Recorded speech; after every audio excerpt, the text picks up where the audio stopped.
O herói desta história é um mestre na arte do disfarce. Para algumas pessoas, ele apareceu em formato de cunha. Para outras, como um cone. Mas, independentemente da forma que assumiu, ele sempre foi o número 1. Sua história é a nossa história. É uma história de lutas,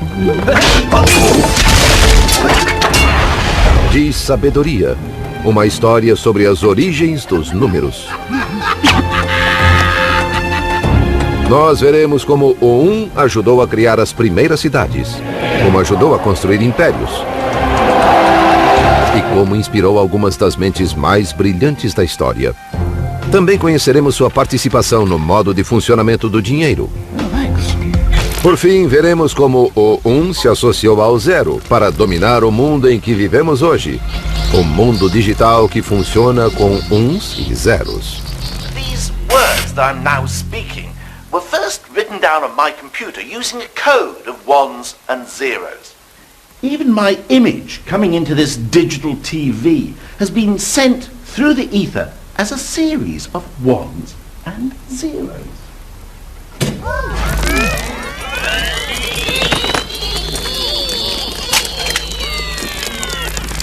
So how did these two digits come to dominate our world? They didn't always. In fact, for most of human history, 0 simply didn't exist. It's 1 that really counts. A história do número 1. Então, de onde veio o 1? Bom, sua história começa no início dos tempos, há 3.042.659.000 anos. Desde o dia em que o primeiro 1 se libertou da sopa primordial e alcançou terra firme e seca.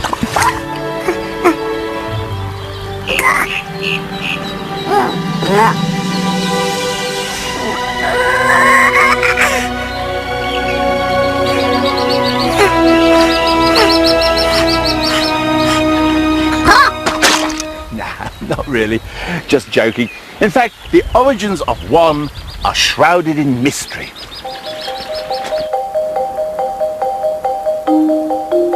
Trata-se de um mistério que somente nossos mais remotos ancestrais poderiam esclarecer. A certa altura, um deles deve ter sido o primeiro ser humano a utilizar o 1 para fazer uma contagem. Mas quando? Ever since man could make marks on bones, he's been, well, making marks on bones. But what about the fellow who scratched marks like this 150,000 years ago? Is it possible that he could have been counting? Could these scratches represent a series of 1s? Well, the experts tell us that, giving due weight to the scientific and archaeological evidence, they haven't a clue. O que eles já sabem ao certo é que o 1 é muito mais novo do que nós. It's not until quite recently, a mere 20,000 years ago, that we get the first really solid evidence that 1 existed and that someone was using it for counting. O nascimento do número 1. É claro que ele não era assim quando surgiu. Na época, o 1 era apenas um risco em um osso. Neste osso, ele é conhecido como o osso Shengo. It was found quite recently in the Congo. And look, you can see these scratches. We know that each represents a 1. How can we be so certain? Well, someone must have been counting, because there are 60 scratches along this edge of the bone and another 60 along this edge. And on the back, they're in equally numbered groups. And you can't do that without counting. O osso Shengo pode ter marcado um momento crucial para a humanidade. Os zoólogos nos dizem que outros mamíferos conseguem contar até 3 ou 4, mas não vão além disso.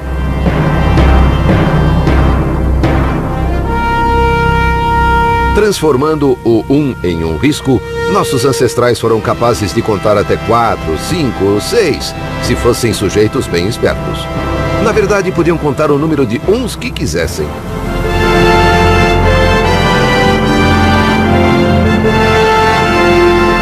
And that is what gave us the edge over the lions and the tigers. From now on, counting knew no limits. One was growing up into a big boy.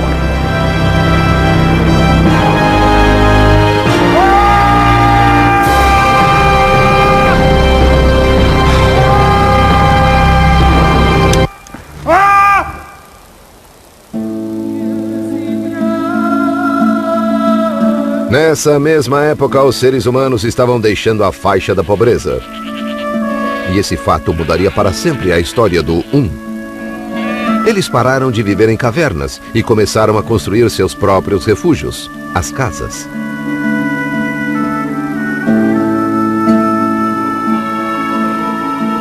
O próximo grande evento na vida do número 1 aconteceria na antiga civilização dos Sumérios no Oriente Médio, perto do ano 4000 a.C. Aí está. Around this time, the people of Sumer decided to give one his independence.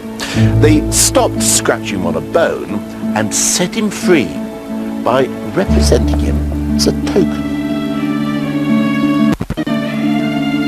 Essa transformação mudou não apenas a vida do 1, mas o curso da história. The invention of tokens allowed the Sumerians to do something that nobody had done before. If you add notches to a stick or a bone, you can do just that, add. But with tokens, you can take away. So, say you've got 6 chickens and you eat 5 of them. Oh, look what you've got. Indigestion. No. You've invented arithmetic. It was the biggest breakthrough in one's life so far. But why did it happen here? To find out, we have to go somewhere where it didn't.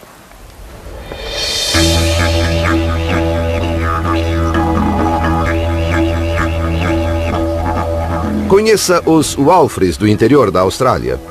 Esse povo vinha tocando a vida aqui há 35 mil anos, mais ou menos, até que um antropólogo apareceu e notou que eles não usavam números.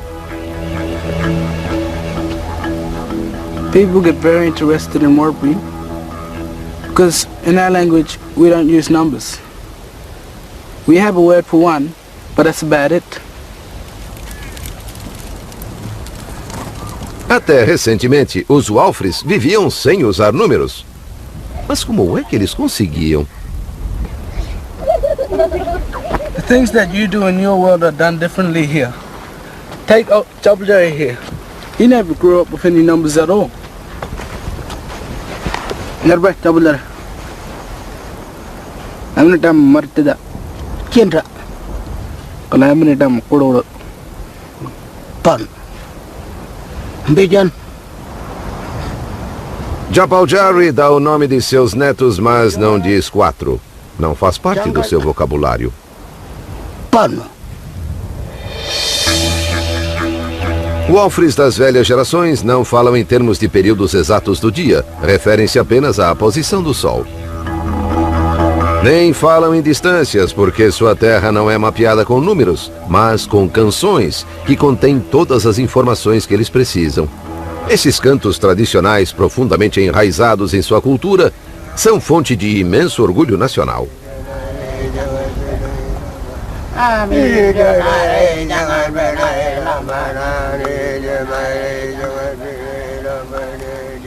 O fato é que na tradicional vida Walfre, eles não precisam de um sistema numérico, tampouco de aritmética.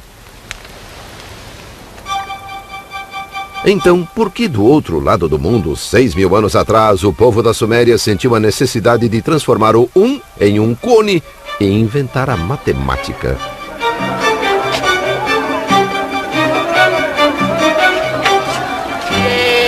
What was so different about life in the Middle East? I mean, why were people here so keen to get into maths, of all things?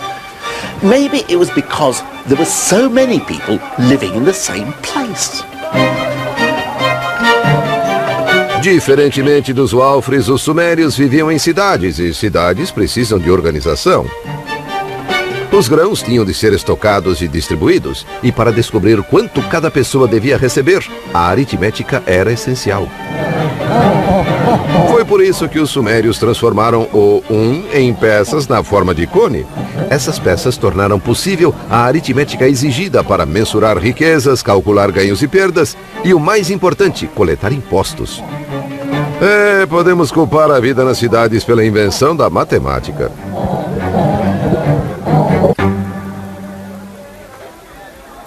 The ability to do arithmetic wasn't the only thing the Sumerians needed for their civic programs. They also needed to be able to keep a permanent record of their calculations. But hold on, the written word hasn't been invented yet. Numbers, it seems, were the world's first writing. Aconteceu assim. Números específicos de peças eram colocados em envelopes de argila por segurança. Os envelopes eram então fechados. Mas após fechar o envelope, como você se lembraria de quantas peças ele continha? Tinha um probleminha aí. Mas espera um pouco. Pegava-se outra peça para fazer marcas no envelope. Tantas marcas quanto fossem os cones colocados lá dentro. Então, alguma mente brilhante percebeu que o envelope não era necessário. Na verdade, nem os cones eram. Bastava simplesmente fazer as marcas diretamente em um tablete de argila e pronto. Tinha-se o registro dos números. A noção de escrita havia nascido. Os matemáticos sumérios já conseguiam manter registros permanentes de seus cálculos que podiam se tornar mais complexos do que nunca. Poucas pessoas eram iniciadas nos mistérios dos números, e elas eram treinadas desde a infância. Tornaram-se uma elite poderosa e muito bem paga que até hoje nós valorizamos. Isso mesmo. O maior presente dos sumérios para o mundo foi o reverenciado contador.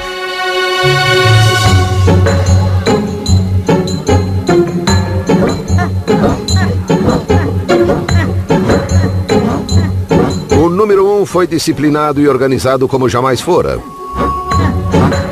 Tornou-se uma ferramenta poderosa que podia ser usada, por exemplo, para construir impérios. Exatamente o que aconteceu com o número 1 em sua encarnação seguinte. O número 1 se torna uma medida.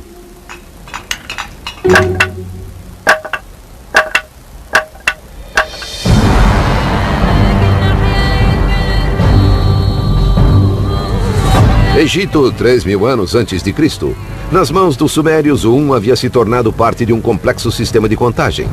Os egípcios iriam estender seus talentos ainda mais. Além de caminhar lentamente, não sorrir e manter-se em formação, os egípcios amavam coisas grandes. Grandes edifícios, grandes estátuas e grandes exércitos. Também criaram números realmente grandes. E o modo como eles os escreviam nos oferece um fascinante reflexo da hierarquia da sociedade egípcia.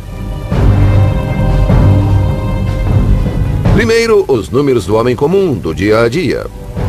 O número 1 era representado por uma simples linha. O 10 era uma corda. O 100, uma corda em espiral. Todos humildes números para os trabalhadores. Mas então vinham os números para os aristocratas, números para impressionar. 1,000 is a lotus, symbol of pleasure. 10,000, a commanding finger. And then the number for pharaohs, a number the Sumerians never even dreamt of. 1,000,000. The sort of number only a pharaoh would need to count his prisoners.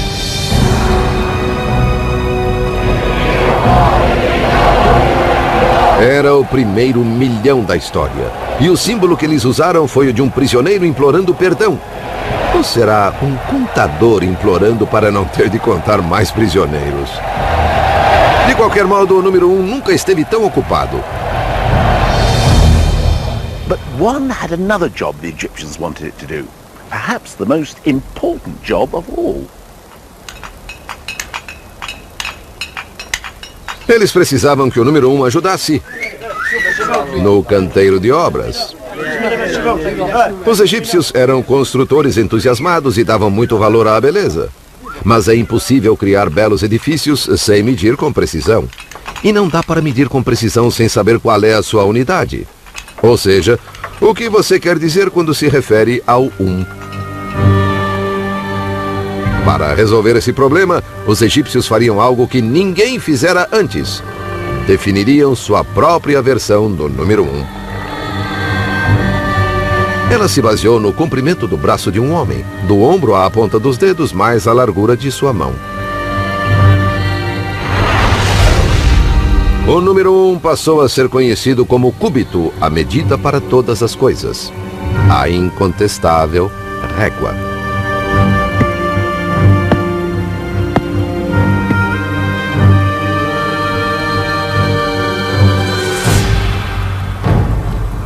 Estes uns oficiais, os cúbitos mestres de tão importantes, eram guardados com todo o cuidado nos templos. Faziam-se cópias deles que eram então distribuídas para que em todo o império, em qualquer projeto em construção, todos soubessem o que se queria dizer com 1. And with this simple measuring stick, the Egyptians were able to complete their vast construction projects with astonishing accuracy. Se o número 1 não tivesse se tornado o cúbito, algumas maravilhas do mundo poderiam ser, um pouco menos maravilhosas.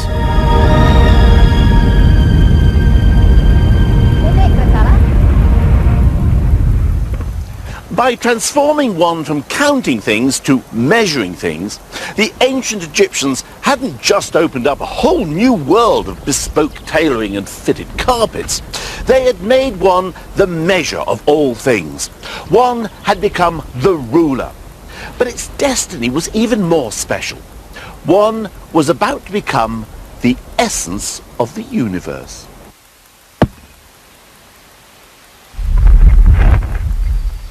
O número 1 se torna um deus grego.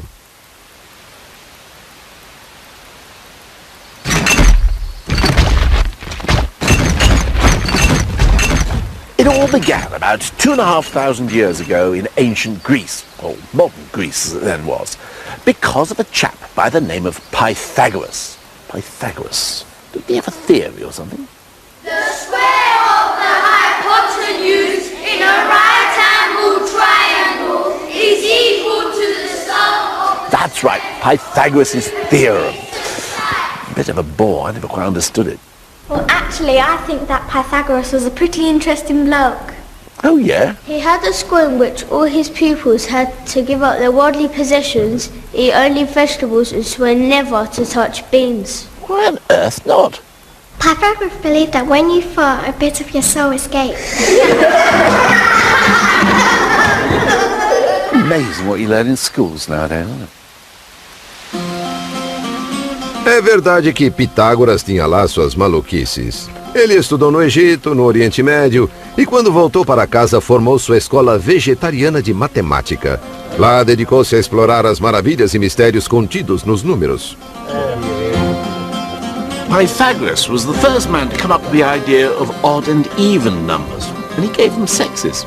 1 was male, 2 was female, and so on. Ele também gostava muito de números inteiros, coleções de uns. Percebeu que certos números inteiros assumiam formatos agradáveis. O 3 formava um triângulo, o 4 um quadrado, 1 mais 2 mais 3 mais 4 criavam o 10, que formava um triângulo mágico. Pitágoras também estava convencido de que o 1 acabaria ajudando a explicar uma das principais dúvidas filosóficas da época.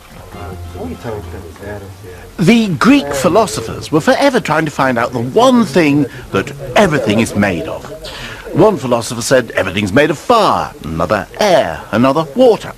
Pythagoras said that everything was made of numbers, including music. To find out what Pythagoras meant, I've come to the Waterperry Garden Centre in Oxfordshire. Oh, thank you very much. All I need now is a mathematician. Oh, I'm a mathematician. Oh, what a bit of luck. But if you want to find out about Pythagoras, music and maths, we're going to need some pots of rather different sizes. Good luck. Perfect. Pythagoras wanted to understand why certain combinations of notes sounded so beautiful and harmonious. So if we play a pot, we get a note, la. But if I combine it with the note of this pot, la, it's rather a bad combination. Let's listen to them together. Oh, yes, that doesn't work at all, does it? But if I play this pot here, la, la, that's a beautiful combination. Let's hear them together. But why is it such a beautiful combination? And the answer is mathematics. The relationship between the weights of these pots is in a perfect 1-to-2 relationship. And it's that combination of whole numbers which makes this such a nice sound.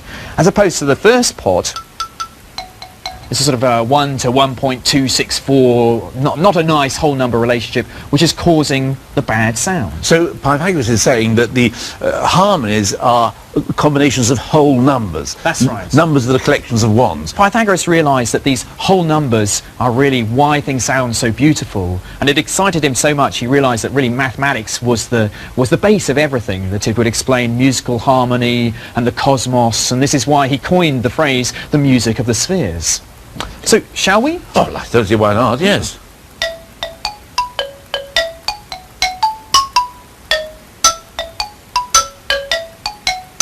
Se a beleza da música confiava nos números inteiros, Pitágoras concluiu, o mesmo deveria acontecer com tudo.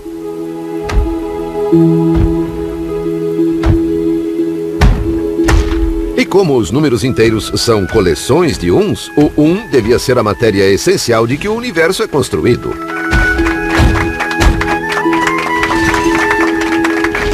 O número 1 nunca foi tão admirado. But ultimately, Pythagoras' whole belief system was doomed. And ironically, it was the triangle that made him famous, which was to prove his undoing.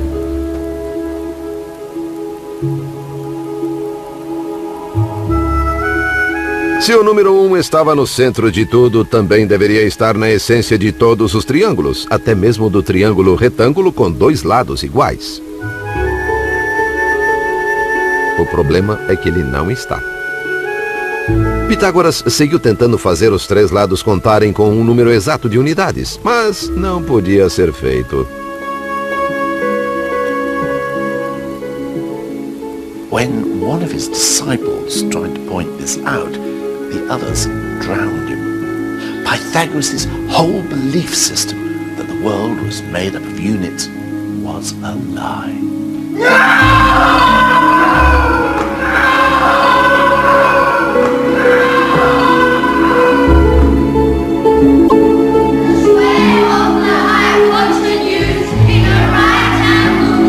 Pobre Pitágoras, derrotado por sua forma geométrica favorita.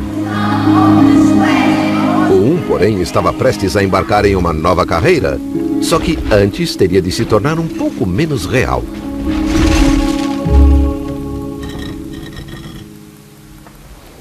Like everyone else before him, Pythagoras couldn't conceive of numbers unless they represented actual things. Now, 1 was not a 1 unless it stood for one chair, or one step, or one television presenter. But the mathematicians who followed Pythagoras broke free of these constraints. Yep, Archimedes, famous today as the world's first streaker, but in fact the greatest mathematician of ancient times. Arquimedes adorava os jogos com números. E levou a matemática ao reino do inimaginável, porque nesses jogos ele permitia que os números fizessem coisas impossíveis, que descobrissem, por exemplo, quantos grãos de areia seriam necessários para encher o universo. E apesar de alguns desses jogos matemáticos parecerem inúteis, eles algumas vezes deram resultados práticos de que nos beneficiamos até hoje. For example, he was obsessed with what would happen if you took a sphere and turned it into a cylinder. What would be the difference in area covered? Well, personally, I don't give a fig. But for Archimedes, it was the proudest moment of his life when he finally succeeded in working out the formula. And although it was a piece of pure mathematical bravado, it did actually prove to be amazingly useful in the end. Because thanks to Archimedes, later mapmakers could take the globe and turn it into a flat map. O número 1 já não era mais a essência do universo, mas estava ajudando a criar uma era dourada para a matemática teórica.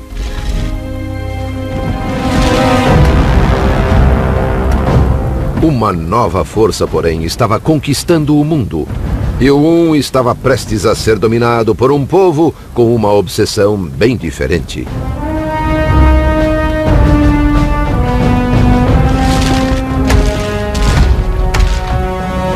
Arquimedes vivia em Siracusa, e quando os romanos invadiram a cidade em 212 a.C., ele estava no meio de um cálculo particularmente intrincado. Na verdade, estava tão envolvido que tudo o que conseguiu dizer foi: "Imploro que não perturbem este momento." Talvez não tenha sido uma atitude sábia. It was the end of theoretical mathematics in the classical world. The Romans weren't interested in airy-fairy abstractions like how to calculate the weight of all the goats who ever lived. They were interested in power. Gostando ou não, o número 1 agora era um servo de Roma. Precisou deixar para trás o mundo da matemática abstrata e passar a lidar com preocupações mais práticas. O número 1 vai para o exército. Ele se tornou a espinha dorsal do mundo romano, enquanto os romanos o usavam para impor uma rígida organização numérica em seu exército. Havia 10 homens por seção. E 10 seções com 10 homens eram chamadas de uma centúria. 2 centuries were called a manipulus, which means literally a handful, which I imagine 200 Roman soldiers probably were. Até as punições eram pensadas em termos numéricos. Se a legião sofresse uma derrota humilhante, toda ela seria dizimada, no sentido da palavra decimare em latim. Fosse qual fosse a culpa individual, um soldado em cada 10 era sacrificado.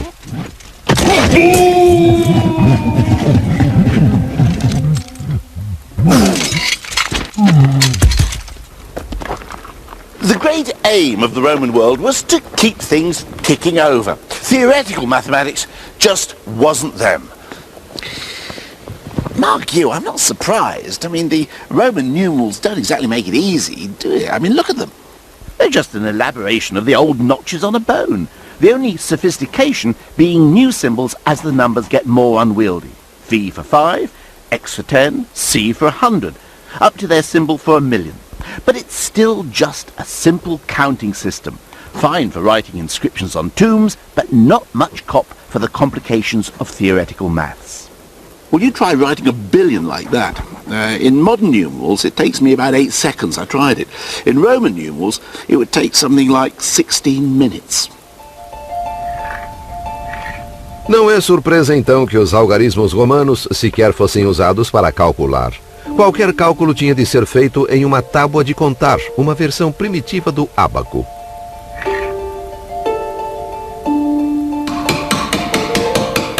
Os numerais em si eram apenas usados para registrar os resultados. Talvez não seja coincidência que, diferentemente dos gregos, nenhum matemático romano seja celebrado nos dias de hoje.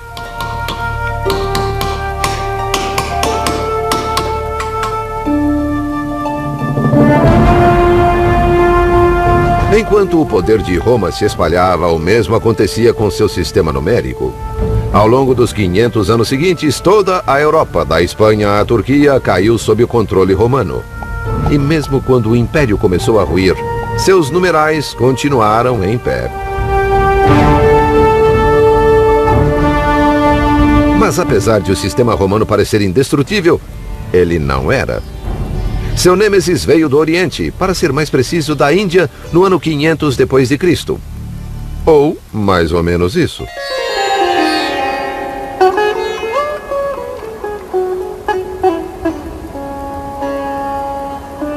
O número 1 tinha um primo indiano que costumava viver em uma atmosfera mais purificada. O Iluminado. Os indianos pareciam se preocupar menos com a organização militar e mais em renunciar ao mundano e alcançar a iluminação. Mas o Nirvana não estava logo ali dobrando a esquina. Para alcançá-lo, era necessária uma jornada muito, muito longa que levava muito, muito tempo. E a fim de compreender essa ideia, os indianos criaram números estupendamente grandes.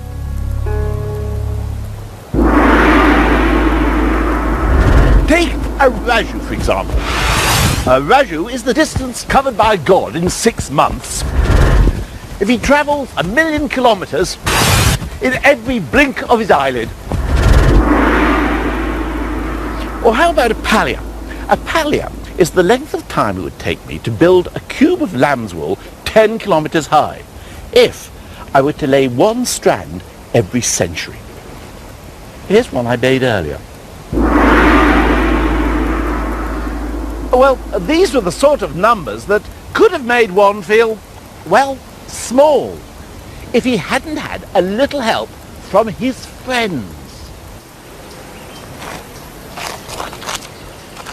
Unlike the Romans, the Indians devised a system that could cope with vast numbers. They developed a different symbol for every number from 1 to 9. 1, 2, 3. Or if you do them quickly, you get Arabic numerals. नहीं है, अरबी नहीं है, ये हमारा हिंदुस्तानियों का बनाया हुआ है. हम लोग हिंदुस्तानी इसे 2000 वर्ष पहले से प्रयोग कर रहे हैं. He's right, you know. Os algarismos que usamos hoje são chamados de arábicos, mas na verdade surgiram na Índia desde o ano 500 a.C. But then, around 1500 years ago, or a little longer if you're watching a repeat of this program, someone came up with a stupendous, incredible, extraordinary idea. The biggest revolution in numbers since the Sumerians invented maths. A creation that would change the world. They invented an entirely new number. E ele está aqui, dentro deste pequeno templo de 1100 anos em Gwalior, norte da Índia, podemos encontrar esse novo número.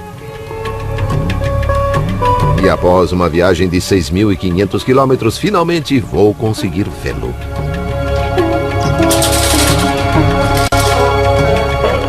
Nick, it's locked.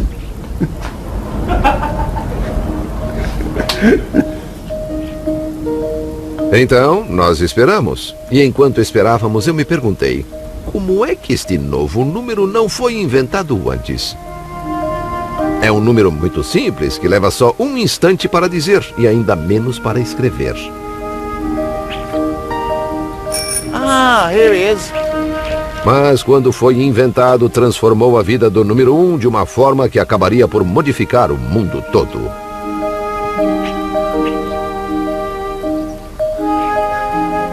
Here we are. The first undisputed example of India's greatest invention. The new number. The holy grail of numbers. 0. For the first time in human history, someone had made nothing a number.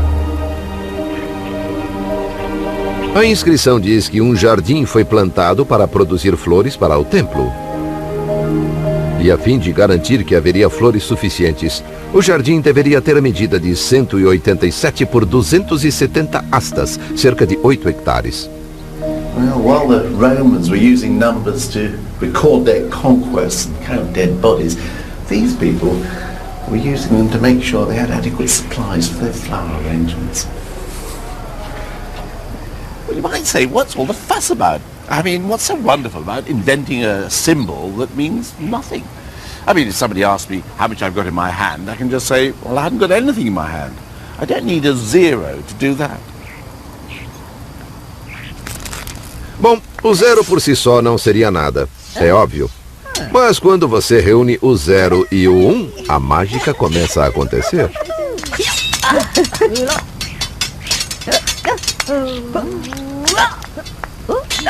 E quando o resto da trupe se juntou a eles, os resultados foram espetaculares. Com apenas 10 dígitos, os indianos podiam fazer números infinitamente grandes ou infinitamente pequenos. Os romanos não conseguiam fazer isso. One had found his perfect mate in Zero, and it was a partnership that was going to change the world. Com o resto do time, os dois permitiram que a ciência indiana avançasse rapidamente. Os astrônomos hindus, por exemplo, estavam séculos à frente dos cristãos.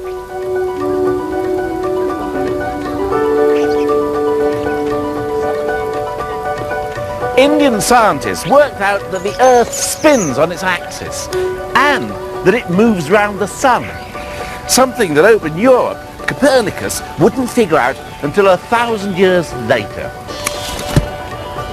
Cientistas indianos também calcularam o diâmetro do globo e erraram em menos de 1% da medida correta. Tudo isso foi possível por conta do 1, do 0 e do resto da trupe de inúmeros artistas. Eles eram uma sensação, e sua fama logo começou a se espalhar pelo planeta.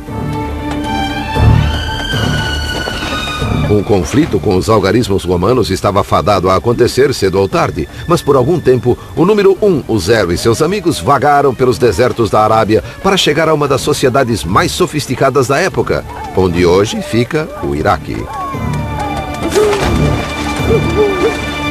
Bagdá, ano 762. Mate sua velocidade, não seu camelo. Quando o Islã tinha pouco mais de 100 anos de idade, Bagdá era controlada pelo grande califa Al-Mansur. O califa queria que seu povo vivesse segundo o Alcorão, então mandou que tribunais e juízes aplicassem as leis do profeta.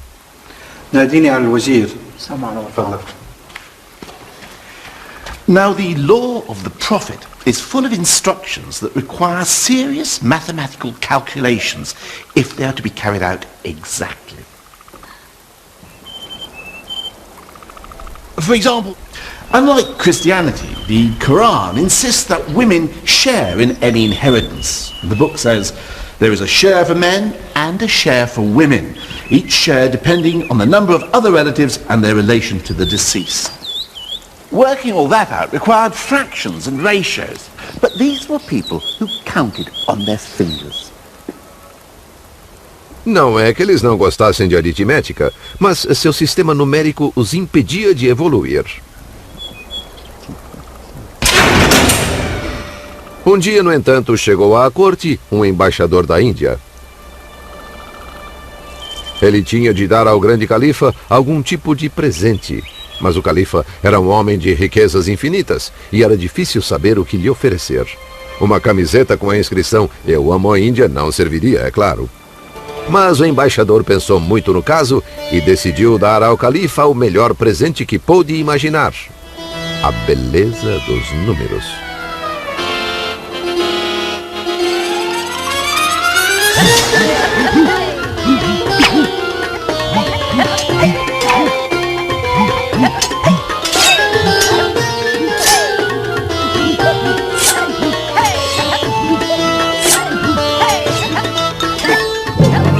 Na verdade, não sabemos exatamente como os algarismos indianos passaram a ser adotados no mundo islâmico, mas a história do embaixador é a minha favorita.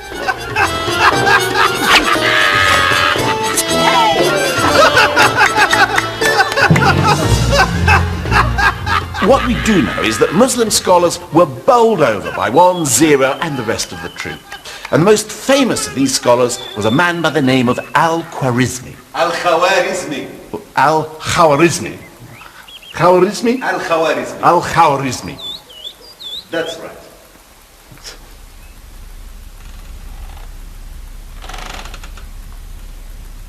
Al-Khwarizmi e seus colegas ensinaram aos numerais artistas uma série de truques novinhos em folha. Equações de quarto grau, álgebra, logaritmos, raiz cúbica, contas reversas. Tá bom, eu inventei essa última, tá?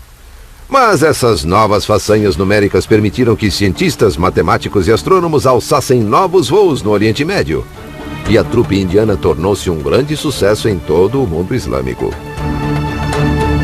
Mas do outro lado do Mediterrâneo, o mundo cristão ainda estava preso ao velho e estático exército dos algarismos romanos, que, como eram romanos, não abririam caminho para os novos invasores tão facilmente. Um confronto entre os dois sistemas era inevitável, e quando acontecesse, poderia mudar o destino do mundo ocidental. O número 1 toma a Europa. Argélia. O começo do fim dos algarismos romanos se deu nas praias do norte da África.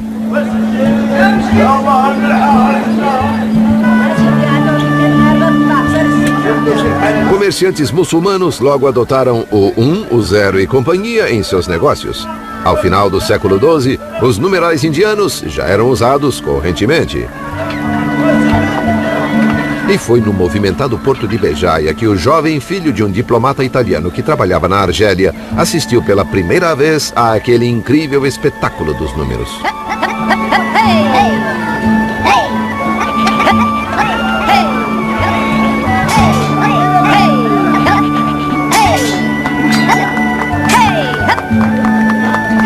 Quando eu fui apresentado à arte dos 9 símbolos indianos, aquele conhecimento rapidamente me agradou mais que qualquer outra coisa. E eu consegui compreender aquela arte.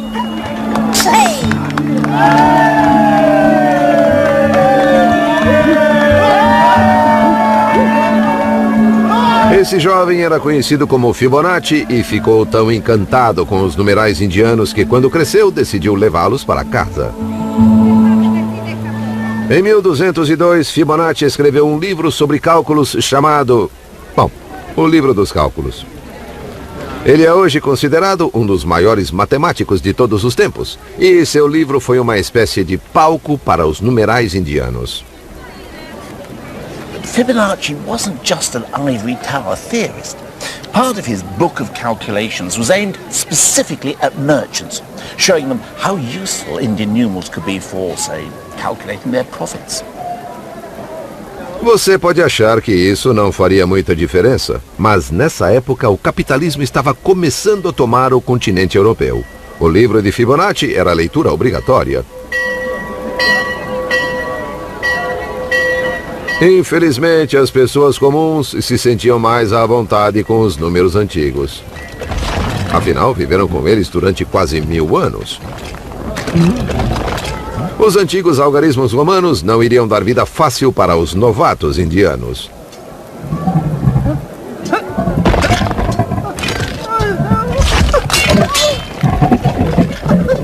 E não era só questão de tradição. Podia-se encontrar boas razões para a predileção pelo velho sistema.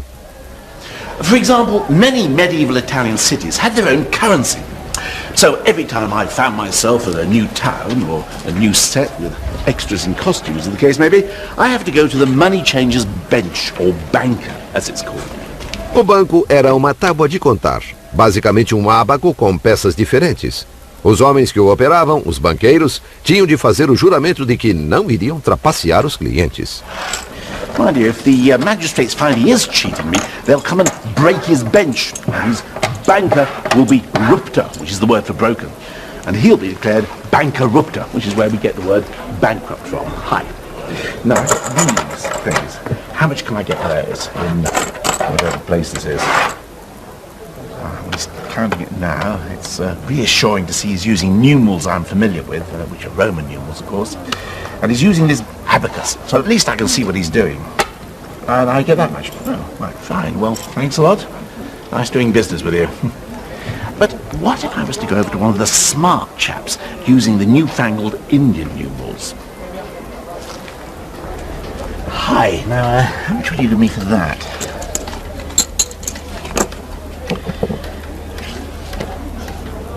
Now, you see, this is the problem. You see, as a medieval punter, I've got no idea what he's writing. I mean, no wonder people were suspicious. I mean, if my bank started keeping my accounts in Chinese, I'd be suspicious. Oh, thanks. I've got no idea how you arrived at that. But thanks anyway. Essa desconfiança se alastrou. Em 1299, a cidade de Florença acabou proibindo os mercadores de usar os novos números e contas. Eles teriam de usar os algarismos romanos. Mas nenhum número foi tratado com mais suspeitas do que o parceiro do 1, o 0.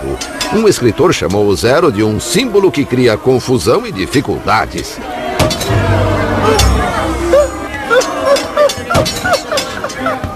Zero was called cipher, and it was regarded with such suspicion that word became our word for secret code, a cipher.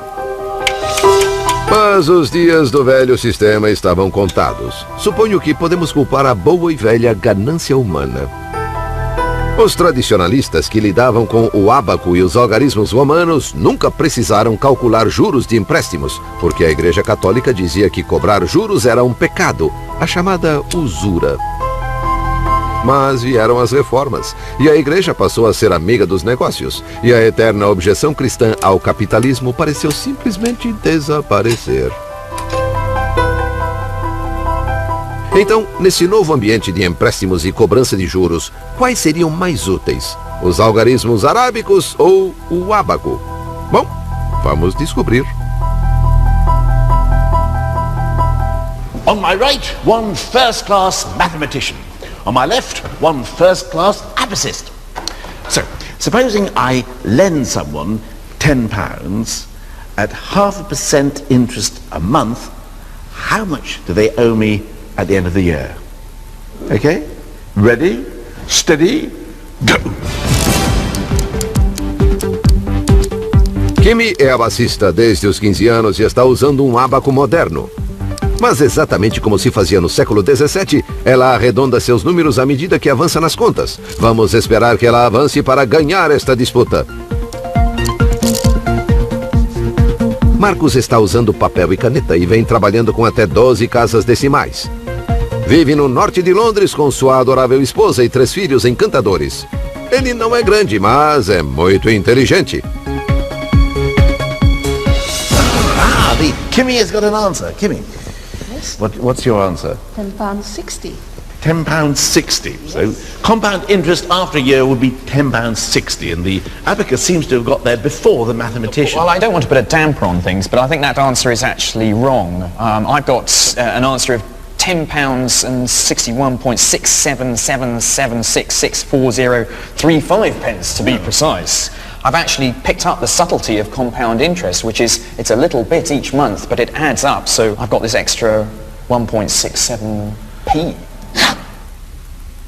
Para o homem de negócios medieval, significaria a diferença entre ganhar e não ganhar a vida. Talvez por isso o usuário do ábaco neste desenho pareça tão pobre. As capitalism gained respectability, calculating interest and compound interest became de rigueur for any self-respecting businessman.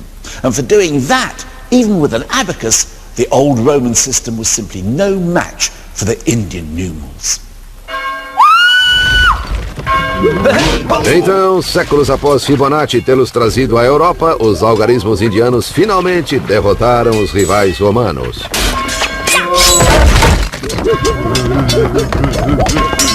Eles eram rápidos e versáteis, e com o 1 e o 0 à frente mostraram-se melhores no trabalho em equipe.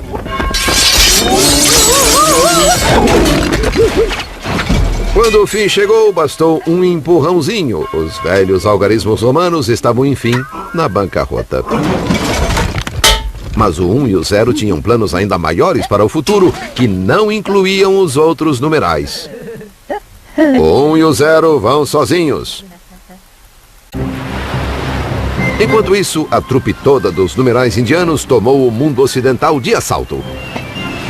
Com eles, os navegantes europeus tinham mais facilidade para calcular latitudes e ousaram cruzar os grandes oceanos. Foi assim que acharam a América.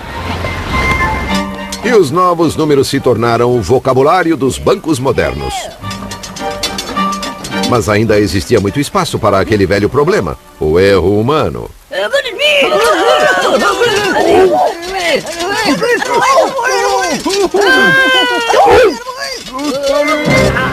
Colombo pensou ter chegado ao Japão, quando na verdade chegara às Índias Ocidentais a meio mundo de distância. Ele cometeu um erro. Acontece com os humanos. Mas um homem estava decidido a mudar isso. Tudo ocorreu por volta do ano de 1600... dá no mesmo.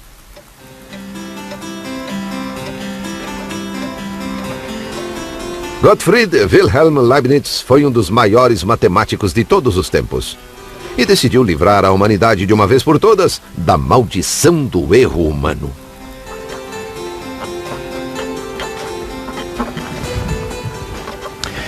In trying to do this, Leibniz invented something that still affects us every day of our lives.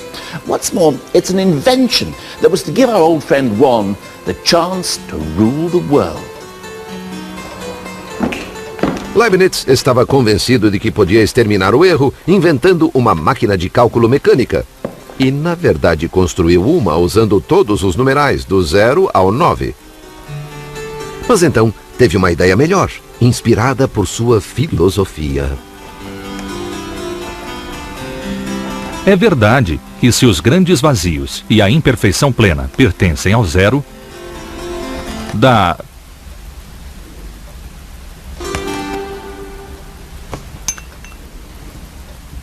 Da mesma forma, o Espírito de Deus e sua luz pertencem ao Todo-Poderoso, número 1.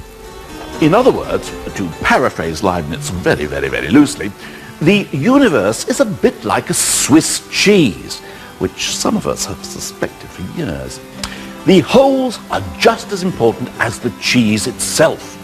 So to construct the world, you need both something, good old number 1, and also lots of nothing, which is where 0 comes in. Leibniz estava convencido de que o 1 e o 0 eram os únicos números de que as pessoas realmente precisavam.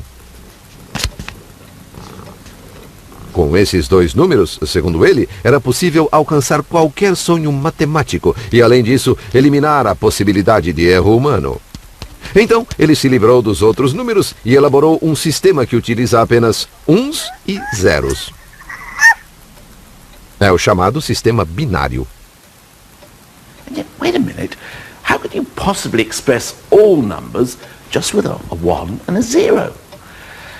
I think it's time I spoke to someone who knows what he's talking about. Marcus! I need to understand the binary system. Binary. Okay, let me give you a number in binary. Okay. Here is the number 9 written in binary. So this is just using ones and zeros Ones to and express zeros. any number. It's just zeros and ones.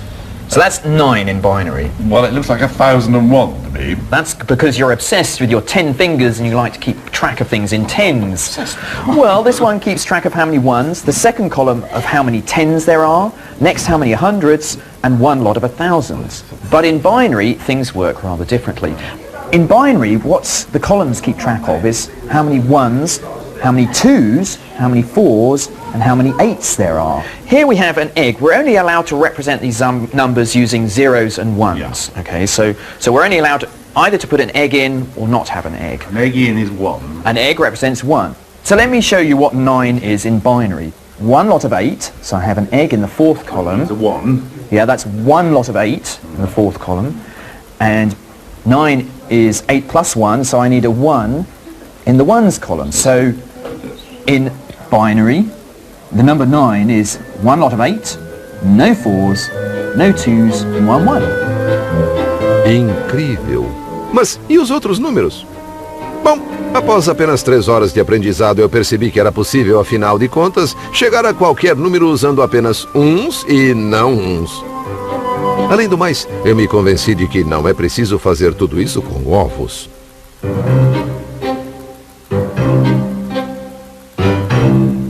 It's a sort of mechanical system. It's very mechanical to add the ones and zeros, and that's why it's perfect for a machine. And a machine doesn't really care too much about how big the numbers get. It can keep track of very long numbers, whilst we're not very good at doing that. What it's interested in is a very efficient way of adding numbers. That's why machines love to put numbers into binary. E Leibniz projetou exatamente essa máquina de binário. Mas ela usava bolas de metais que caíam em buracos em vez de ovos em xícaras. De agora em diante, erros seriam uma coisa do passado, e a era digital parecia estar pronta para assolar o planeta. Infelizmente, ele nunca construiu a máquina.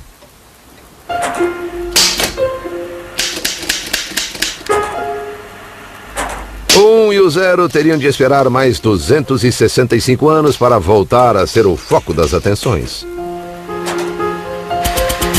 Sul da Inglaterra, 1944. Meet Colossus, the world's first working binary computer. It's Leibniz's dream made real. But instead of dropping metal balls into slots, Colossus is electronic. In here, 1 and 0, something and nothing, have finally come into their element as electrical currents, on and off. O Colossus foi criado durante a Segunda Guerra Mundial e instalado no Centro de Decodificação Britânico em Bletchley Park. Tem 1.200 válvulas, quilômetros de fios e centenas de componentes mecânicos. Mas exatamente como todos os computadores de hoje, o coração desta máquina são uns e zeros. Em seu formato binário eletrônico, o 0 e o 1 realizavam milhões de cálculos rapidíssimos, o suficiente para decifrar os códigos inimigos antes que os alemães tivessem apontado seus lápis. Thanks to Colossus, the Allies knew what the German messengers said even before Hitler did. And it may be that this extraordinary contraption helped shorten the war by as much as 2 years. A tecnologia que surgiu em Bletchley mudou o nosso mundo para sempre. Você se lembra de todas aquelas razões para usar e entender os números? Fazer cálculos astronômicos, lidar com medidas, fazer a divisão de propriedades? Computadores podem fazer isso. Descobrir percentagens, taxas de câmbio, juros compostos, todos os cálculos que preocuparam e às vezes deixaram perplexas as grandes mentes da antiguidade. Just leave it to the computers, and we can all simply be happy ignoramuses, not even knowing whether the answer's right or wrong. And that's got to be a good thing, isn't it?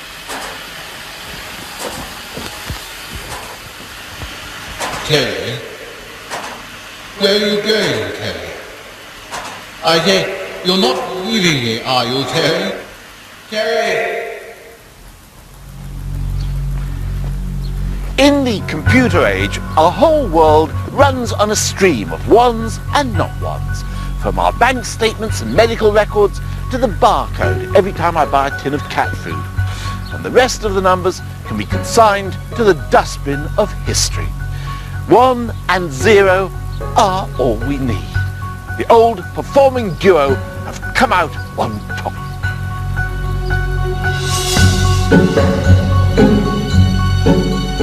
Let's just hope we can control the little blighters.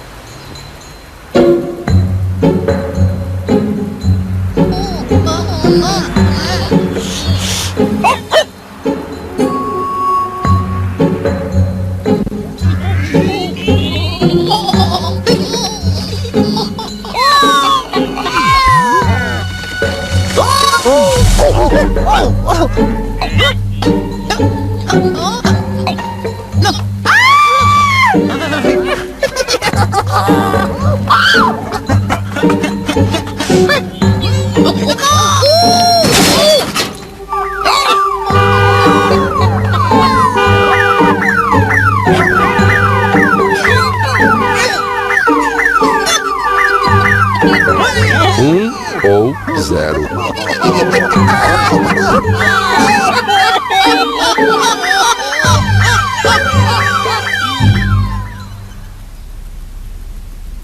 Well, I thought I was rather good, didn't you? I thought you were marvelous. Sublime. I wish they'd kept my astronomy. Just terrible. Anyone.